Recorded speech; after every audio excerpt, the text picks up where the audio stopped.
Guys, it's Mrs. Thixton, and I am here to talk to you a little bit today about how to draw the Scream. This is your Halloween project, so it's always really fun to do this. I know that you guys will be able to get this pretty easily. It's a pretty quick little drawing, so draw along with me and we'll talk about it as we go. And then you guys will get to paint, which is always really fun. Alright, so the first thing we need to do when we're going to draw the Scream is we need to think about adding a horizon line. So you want to go about 1/3 of the way down your page, about here, and you want to make a horizon line. Now if you look on the actual painting, it's kind of a little bit hilly. It's not going to be just a straight line across, but it's not really like, it doesn't look like mountains, so you don't want it to be too much. Then we have to draw the bridge that our Scream is standing on. So what I want you to do is go from where your horizon line meets the edge of your paper. We're going to do a diagonal line that goes all the way across. Now notice I didn't go all the way to the bottom of my page. That's going to be important, because this actually, what we just drew, is going to be the railing of the bridge. So we're going to come down just a little ways, and as we go, we're going to make that bigger because it's going to be getting closer to us. So it's going to be closer together. Our lines are going to be closer together here, but we're going to be also making another straight line. It's going to get bigger as it goes down. Okay, that's going to help make it look like this part is close and this part is far away. So we have the basic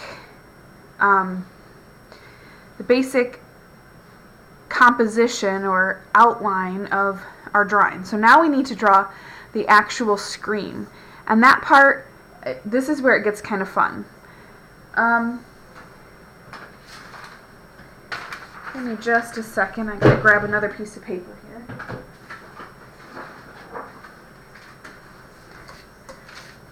Okay. When we draw our Scream, what we want to do is we want to think about the face, okay? And let me show you the shape of the face, and then we're going to talk about size. The shape of the face, I always start with kind of like a circle like this, but I don't go all the way around.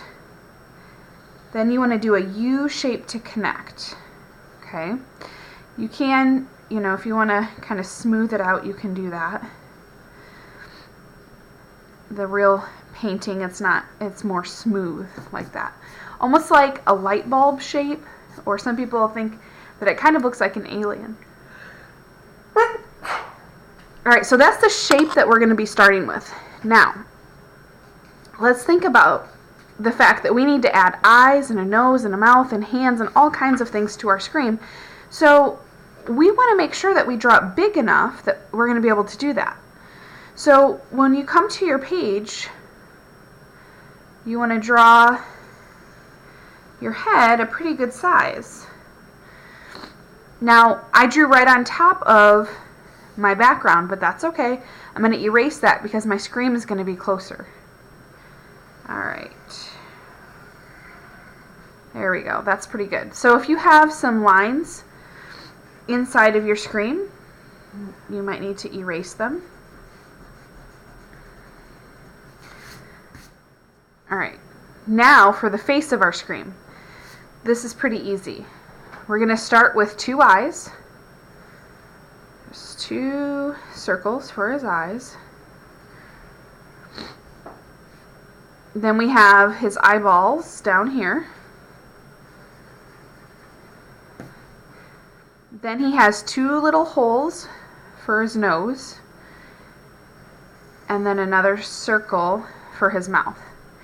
Now, remember, we talked about the fact that there are 2 versions of the Scream. In one of the versions, his eyes look like this. In the other version, he has eyelids.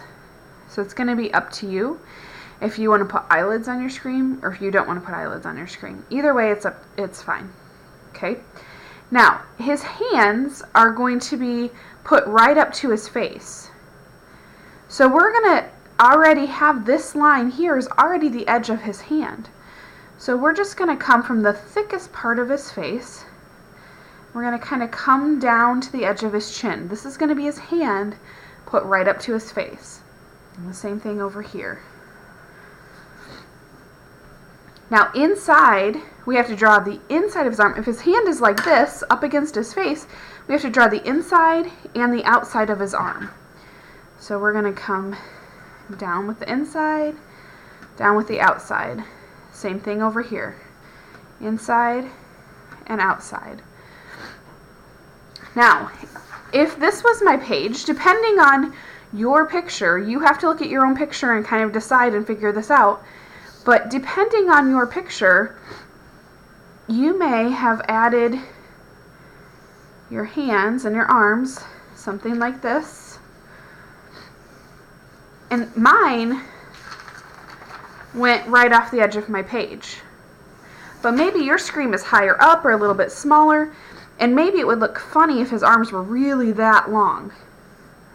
So you kind of have to look at your own picture and say, okay, this was a real person, how far would his arms go? Maybe his arms would go about down to here before he'd have his elbow. So you might need to make an elbow. So if this was my paper, I'd need to make elbows, but on my paper, his hand goes off the edge before you would see his elbows. His elbows would be, you know, down here somewhere.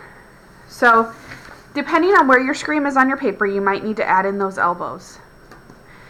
Now, we need to give him some shoulders. So we're going to go about where his chin ends, and we're going to go out and down.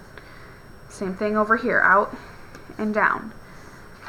So that's going to be the same thing if you had it higher up on your page, just like we were talking about. Out and down. Out and down. Now, our scream, you might have some areas in here where you need to go back and you need to erase out some of those lines. Your scream is wearing a long sleeve shirt. So if I had a long sleeve shirt on, I would have a line right here that would separate my hand from the rest of my arm. So we're going to give him his shirt arm, just like that. And then you're going to have a neck line for your scream if he's wearing a shirt. You're going to have the place where his neck separates from the rest of his body. So you want to go ahead and add those in. Now, we're pretty much done. The last thing we need to do is we need to add some fingers for our scream on his hand. So maybe 2 or 3 lines depending on the angle or how much space you have there, and that's going to give you his fingers. Oh, I almost forgot one important thing on our bridge. We forgot to have the supports here that are holding up your railing, because right now our railing is just floating. This is really tricky because sometimes when kids do this, they start to go, they make horizontal lines to connect, and then it looks more like railroad tracks. But we want this to look like a railing, so we want our lines to be horizontal. You want them to watch the edge of your paper. You want them to go up and down just like the edge of your paper. Up and down. And sometimes kids start to go like this and then like that as they do this. See how these over here look like it's holding up the railing, but these over here look like railroad tracks. And that's the difference. You have to be really careful about that. You want those lines to go up and down. You want them to be vertical. So obviously I'm not going to see any behind my scream. And I might have just a couple more here at the end. Alright, so you guys are pretty much ready to go now, ready to paint next time. So we'll talk in my next video about how we're going to paint our screams, because there's some important painting tips that I need to tell you about. I hope you guys are having a great day. I'll see you later. Bye.